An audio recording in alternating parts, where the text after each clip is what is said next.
So yes, I'll admit, we've been throwing around the word prism a lot and we haven't defined it. Prism basically just means a 3D shape with a flat surface, with flat surfaces, okay?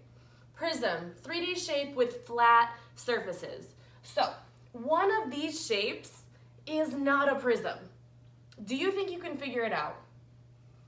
So even if I didn't know what the word prism meant, when they say find the one that doesn't belong or which one is not a something, always look for which one is like different. Which three have something similar that the other one does not. That'll help you if you ever don't know what a word means.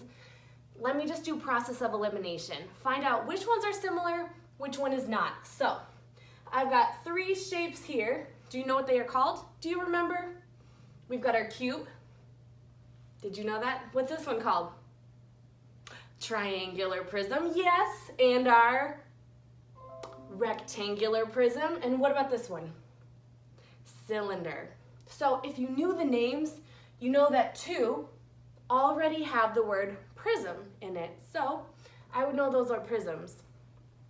But cube and cylinder, they don't have the word prism in it. So let's see, what similarities can I find? Flat surface, yes. Flat surface, yes. Flat surface, yes.